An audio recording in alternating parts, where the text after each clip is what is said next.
And we're back. Bumped the microphone or bumped the camera there, and that just ruined everything.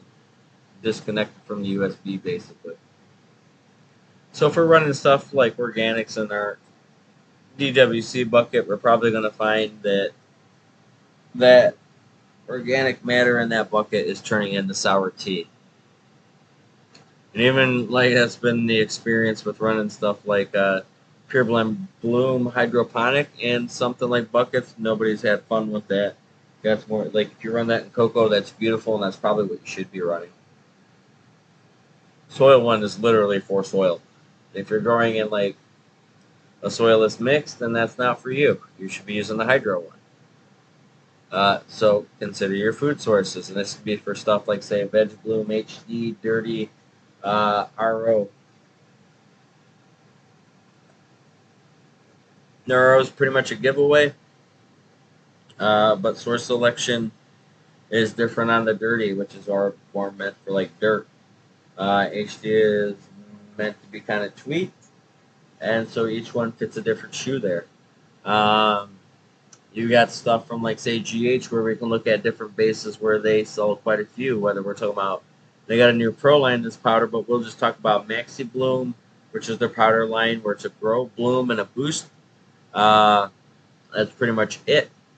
Inexpensive, dry powder, pretty easy to mix. But the big thing with any dry is to keep that stuff from getting humid because it will cake up together.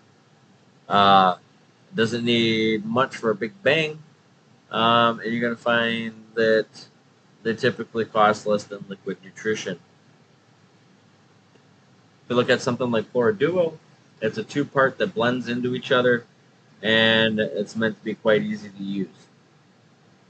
Flora Nova is something that's like thick like a milkshake, and you can definitely feel the density difference from the other bottles. It's because it's jam packed with just about every mineral that's ever known to man.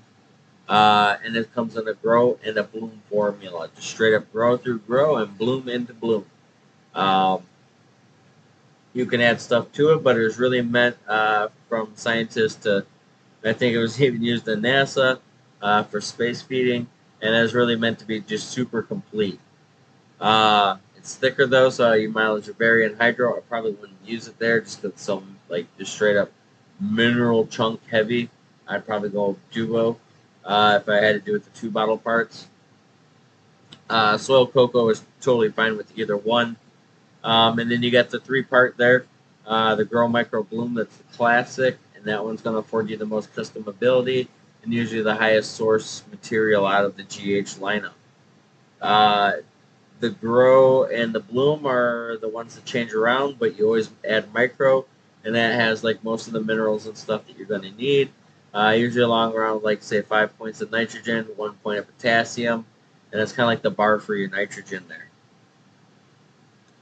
In GH's case, it's also the bottle with all the minerals, like I mentioned. So if you come down on it, you usually get a little bit lower on your minerals. So something to keep in mind when you play with that bottle up and down in flour.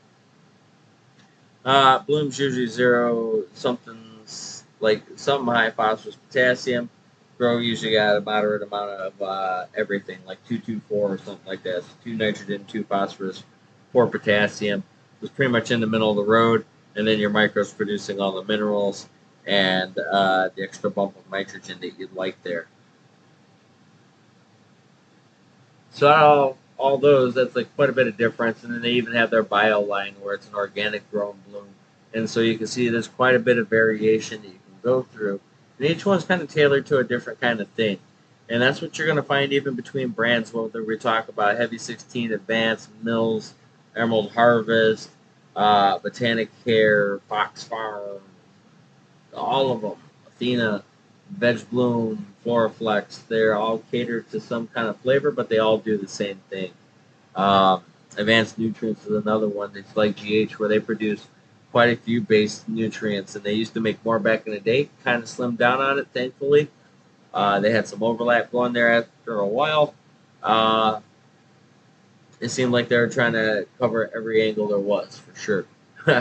um, but like even them, they've got quite a few different kinds of Base nutrients have come and gone, but they've always had like like a two-part like Sensi where it's all mineral based, runs great in hydro or medialess. Hydro or media, I mean, even straight up dirt. Then they got Connoisseur that's like a blend of both. It's synthetic and organic as a mix. They got their three-part. They have their various organic stuff.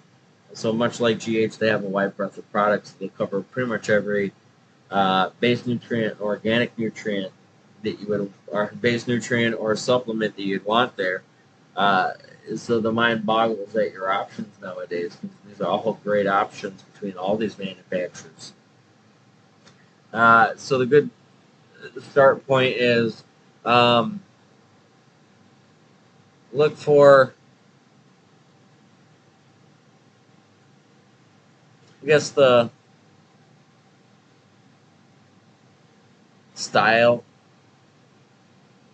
the company has, right? What are they really focus oriented on? Is this the company that clearly like focus on cocoa? Like a lot of people love other stuff from Canna, but boy howdy is their Canna cocoa based nutrient really popular, right? Just super popular.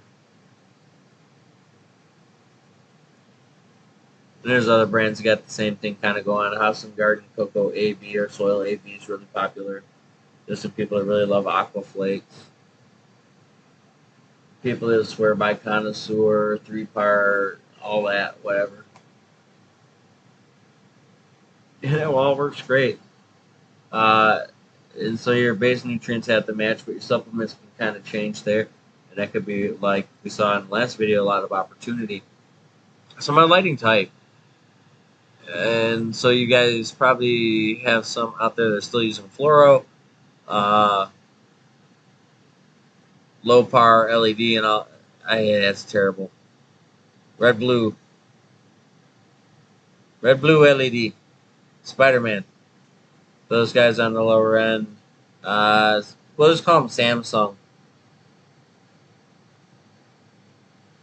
Samsung LED, Osram. Like those two guys, right? Samsung and Osram. 400 to 1,000 HID, right? So that's whether that's your sodium, your metal halide. We'll put double ender in there, right? And so low power, like Samsung and all that, can also be like if you're making quantum board builds out there and all that stuff. That the kit junk. I don't want to call it junk. That's terrible. I'm sorry. But the kit builds, right? Those, if you're using them from good stuff, they're every bit as good, obviously, as the good LED, like Grower's Choice, Floraflux, Laura Flux. I'm sorry. Gavita, whoever else, Ortolux, all of them got the Samsung goodies in them now. It's just material parts after that. That's the quality we're looking for after that, right? Um, Good heat sink density, robust wiring. It goes on, right? What are my other features on it? Gavita's got its own control system and all that stuff. Does it have a dimmer dial on it? Does it fold up? Does it not fold up? What's the replacement? You know, that kind of deal.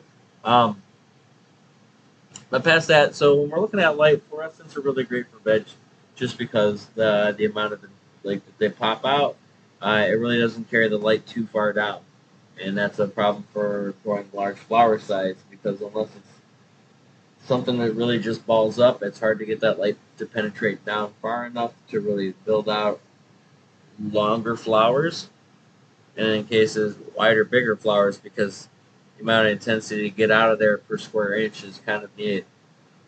Uh, this is a canopy temperature thing that's fun to play with too, and if we have warm canopy temperature, we kind of run into this problem with LEDs, and sometimes our canopy isn't as warm as it needs to be. Red blue LEDs, like that's min max for pretty much like photosynthesis response, but the output on them isn't that great, and the flower can come out all right, but if you're trying to make weight, you're not going to be impressed by it. Not in comparison, especially to the Samsung ones. When we pair the Spider-Man ones up and we look at them versus any of the Samsung big boy panels, they just don't stack up. Then we finally got 400 to 1,000 watt hits. So whether that's your, again, metal halide, your sodium, we'll put CMH in its own one too, because that can work a little bit different. So we're talking about your hits. You know, that's your traditional 4 to 6,000 or 4 to 1,000 high intensity discharge lamp. It puts out a decent amount of heat, and their heat and their output has become pretty much the foundation of modern growing. 1,000 watt street lamps have never been so cool. Up until recently, everybody had been underneath grow lights their whole life and didn't even know it, or at least in the evening time and night. If you drive at night, you've been under grow lights, and if you've been growing for a while and you know what those are, you've been driving by and thinking 2 pounds, 2 pounds, 2 pounds, 2 pounds, 2 pounds, 2 pounds, 2 pounds, 2 pounds, 2 pounds, 2 pounds, 2 pounds as you've driven down the freeway. Because every light was worth 2 pounds and probably around like 20 to 30 bucks worth of electricity per month. So you could even drive down the road and look at like it. You know, total cost 30 bucks, 30 bucks, 30 bucks, 30 bucks, 30 bucks, 30 bucks, 30 bucks.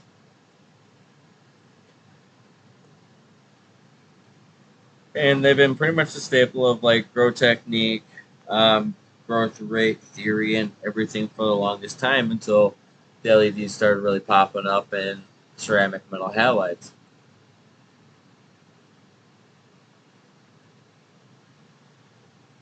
Gavita and a few other companies, now which is a lot of companies, but originally this is pretty much what made Gavita blow up, and this is a company in the Netherlands that produced industrial grow lighting for greenhouses in the Netherlands where it's cold and they're growing strawberries. They use those in greenhouses because the heat they put off would keep them warm and keep them into the grow season. So the heat that comes off double enders is totally intentional, and it was meant to be hot because it is meant for greenhouses. Uh, and then we took them and put them in basements and warehouses, and that really took off as well.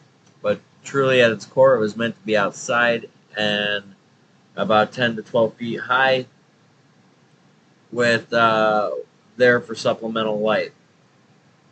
They're turned into machines that put out like 2.5, 3 pounds a piece if we do it right.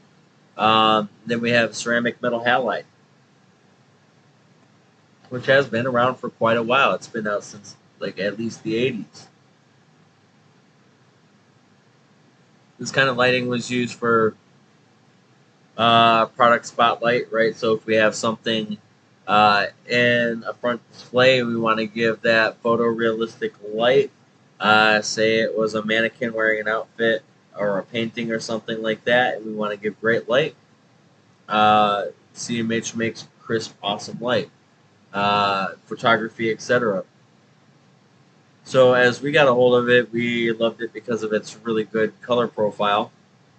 It put out a decent amount of energy. It's still only 315 watts, and there's lamps out there that go above that, but the CMH lamp at its heart is a 315 watt lamp. It can produce quite a bit of flower. You can stretch and get some weight out of it, but you will sacrifice density. But 315 watt will totally make better quality flower than your standard HPS lamp. You can still get great density out of it, pull great weight, but you will not be able to grow as much plant mass under each light as compared to, say, a 600 watt HID unit. And then when you get to the big boy LED, it's the same deal there. For your bigger growers, though, these also turn into really amazing veg lamps that will grow nice, super tight nodes on there. And they'll probably be, whether you flower or veg with these, probably the healthiest plants you've ever seen. The color is so good off of these things that they're probably going to they get total great saturation of the light spectrum, and you get great chlorophyll and plant production from the light source. So if they made 1,000 watt, like true 1,000 watt CMH, that bad boy would be a lunch. That boy would be lunch, especially if you get to the price of what you can get 1,000 watt system for today, or even a double ender. You can get a double ended setup for pretty cheap now.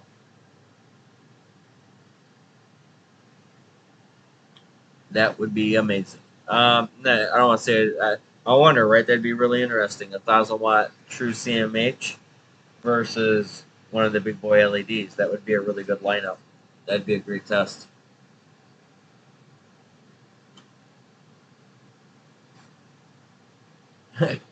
So between all these, our feeding rates are going to change.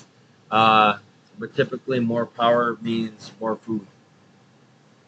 And now tie in all together between lighting and everything with CO2 that I've conveniently blocked off here.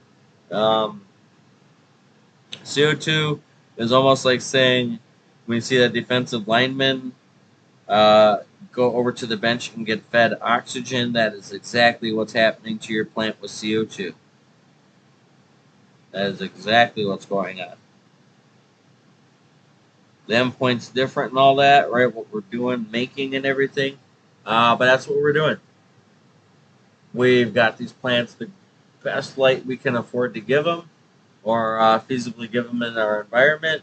We're feeding great fucking nutrition. The pH is on point. I'm feeding the amount that I should. Everything's awesome. My environment's on point. The plant could not breathe more freely. The plant's not sweating too hard, right? Everything's just slide whistle. Awesome. The last thing that's missing out of this is giving the plant the ability to take in more of the gas that it needs to do the thing. And CO2 is the one that we're low on, right? As far as nature's concerned, the amount we're giving it is pretty good. I'm definitely happy with it, but we definitely had moments in time where the CO2 was way up and plants took the hell off. CO2 provides carbon, and that is a big building block of everything. You feed CO2 to the plant, it definitely gets going, particularly when the temperatures come up. The plant is in happy time. If we can get this trinity of the gas, the light, and the food lined up great, boy, that's pretty much gunning for top rate growth, right? Especially what if we had an aeroponic system running that bit plus the CO2, booming, right? Throw that in there with a nice LED. Yeah, that thing is ripping. A nice trellis LED grow, aeroponic and CO2. That's a dream boat. There's more pragmatic ways to grow. Uh, Safer ways, really decent ways to grow out there. But if you wanted just straight up growth rate, that would be it.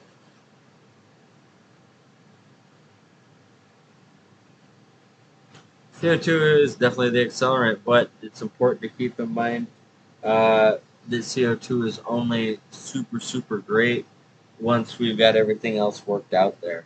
If we don't have all that stuff worked out, then the CO2 will still do work, but we're not going to get as much out of it as we wanted. And if we're already foxtailing from too much nitrogen or something like that, then we're just going to foxtail really hard.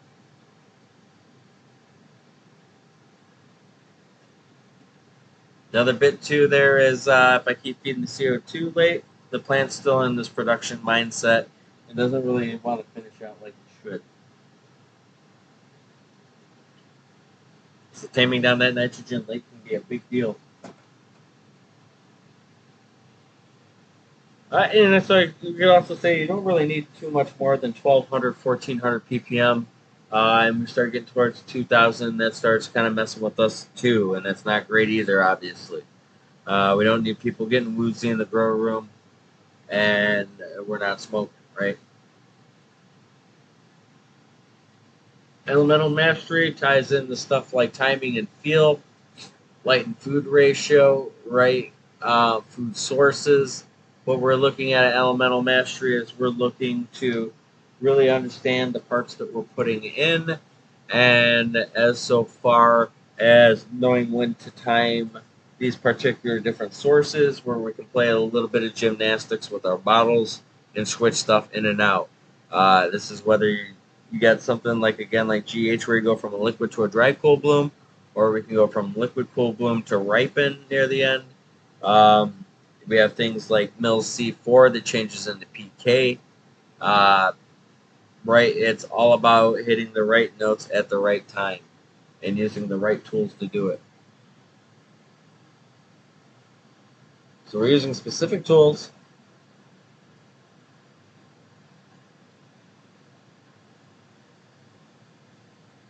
for a specific job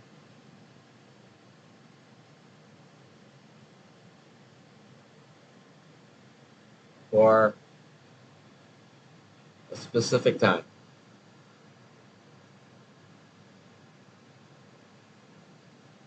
And again, this is even as something as simple as cutting off the CalMag as we start to go further into flower, since the plant doesn't need it anymore.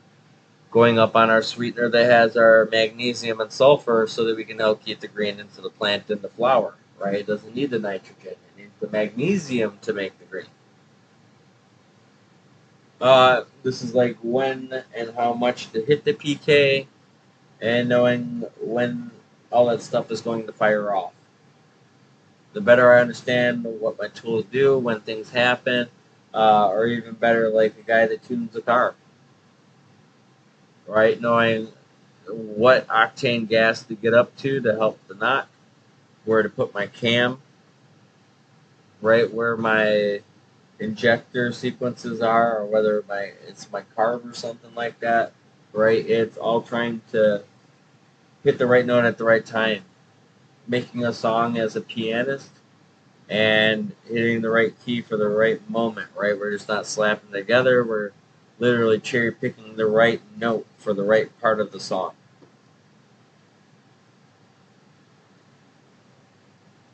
This starts becoming like the upper echelon of the fruit tree there, right? The low hanging stuff is like my wet dry, right? As far as my root growth goes, my environment, uh, light type and stuff like that, right? That's a real easy way to get stuff going.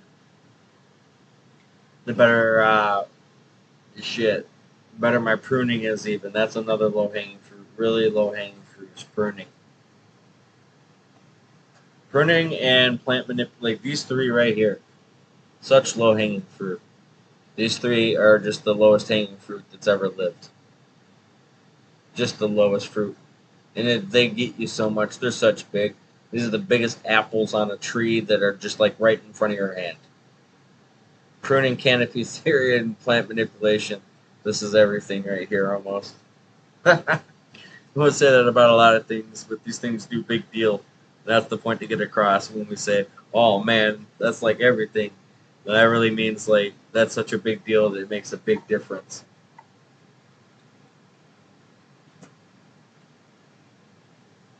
So next one is signal manipulation. And signal manipulation means if I'm running 24 hours in veg, the switch over to flower is probably going to be slower because I'm not really setting the table. The plant doesn't really know what's going on until it's 12:12, and it's been a couple days of 12:12, been a week of 12:12. Oh yeah, we are flowering, right? Whereas if I've been 18:6, I've also been driving more growth down to the root mass, and at nighttime, all those carbs and everything that built in that root mass are getting released right back up to promote growth, right? So I can get more rapid growth out of having a night cycle in there. So 18:6 usually gets you quicker growth rates. 24 hours really is just you plugged it in and you didn't want to rock a timer really, or you want to hit for some issue. You're okay with a flower cycle time of when you're allowed to be in there, but it's just terrible to have that limitation in veg, I guess. You could probably just set your like veg off time to coincide at some portion of your flower off time. And it's not too long, right? You can pack it off in the corner of the night. And there's other things with signal manipulation, like we said with rapid start. Those hormones cause a greater focus of growth to be sent to the root mass instead of the canopy. So that can kind of loosen up our canopy a bit, but we can also go back and make a solution of humic acid and kelp. And I can foliar spray that onto the plant to try to regain that. Or I could just skip the rapid start and spray that kelp humic acid mixture and get the tight nodes anyways and leave the root growth to the root growth. So it's all about using variable inputs to cause focus.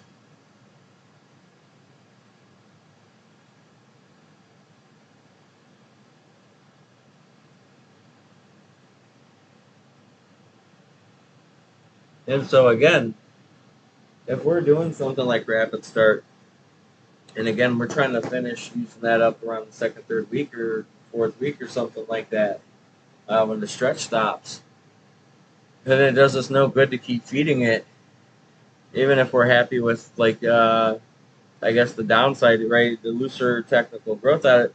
If we keep using that, we're just doing sacrifice for what? And we can't get that tight noding back. It's done now, right? So that goes into timing, knowing when something's going to happen. Because once it's happened with this plant, that's just not coming back. If I break off a chunk of plant off, like a whole chunk of plant, like branches and everything, and it's late flower, that's just not going to recover off of that. You're going to get whatever's left on it, right? Um, that's just how it works. Train has already went. So it's all about using those signals that are out there and maximizing the response out of them at the proper timing. Container sizes particulate to how often we have to water and maximum plant size potential. They can also dictate our watering schedule just as much as our media can. I can make a 3 gallon of Pro Mix water just as quick as cocoa perlite does. Like for sure. And I got the same size plant in both of them. And I'll get that Pro Mix to rip. And that's all because container size, as long as there's enough root mass to get the plant to keep going, that's fine. As long as you can keep feeding it enough. Your media is really just a bank for food. As the plant gets bigger, it's going to want more roots to keep up with it, but if I can totally just give it enough food to keep up with it, that's fine. It's just going to happen more rapidly, and the more extreme I go, the harder it is to keep up and totally fulfill this plant's needs. At some point, the root mass will get so tight it chokes itself out, but as long as I'm before that, I'm fine. Well, all that's going to happen is that media dries out quicker. It gets stripped quicker. Right? So if it gets dried and stripped quicker, to a degree, I can use that to my advantage. I can use smaller containers to cause me to have to water and feed more often. Conversely, I might not always have to feed as hard. I just have to do it more often. I won't have to feed as much water because the containers are smaller. So I want to say it's perfectly on a downdraft like that as far as efficiency goes. It's not probably going to be completely linear, going completely up and down, I guess, the curve. But there's definitely a pocket where you can get into, where you can totally get it. Like if you're on the ball about things, you can totally use smaller containers and get more yield. You can get plants to grow quicker just because they're wet dry quicker. Right? We can get more growth rate out every night cycle. So it's really about manipulating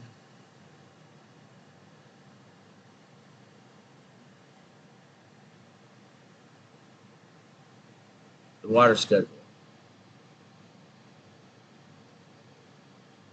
Right?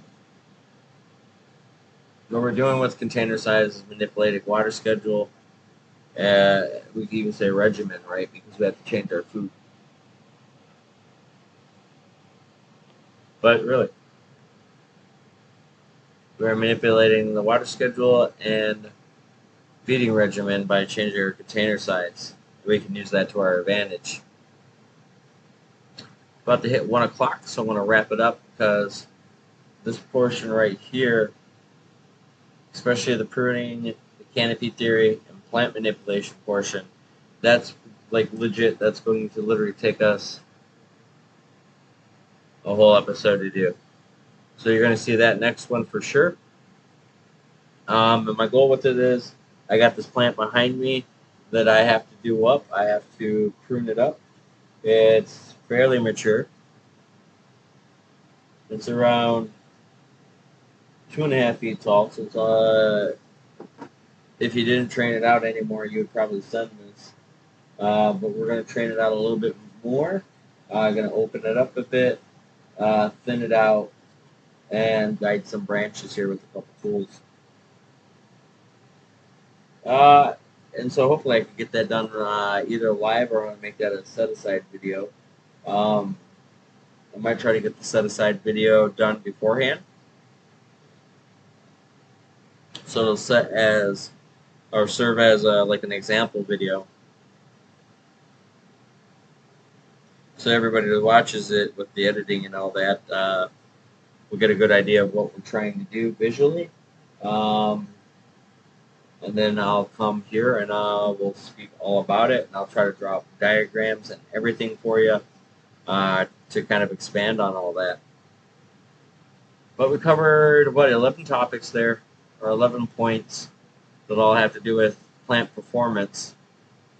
And there's definitely a lot there. And there's a lot to soak up on all of it. That's why we got to stop right now and dedicate other time for this. You could argue that for some of these, you could definitely take a lot of time to explain. We could really get in an environment and stuff like VPD, especially when we start playing with CO2. CO2 and HVAC, we can really play with stuff like vapor pressure deficit, and that's another thing we can do to really accelerate growth. And so we didn't hit it specifically. So if you're savvy on it, that's probably why you're like, well, where's it at? Well, we're going to get to that. We're going to get to things like that. CO2 metering and ramps on that. Timing, we're going to break that down a little bit. Elemental mastery, we'll kind of do some research here together on looking at rates of why some of these are picked as they are. And so with the timing, we'll also talk about because that's going to have to deal with our plant manipulation, because it will stiffen up the plant, and we'll go on why we don't want that too early. Past that, we really just got plants poop and how that affects everything.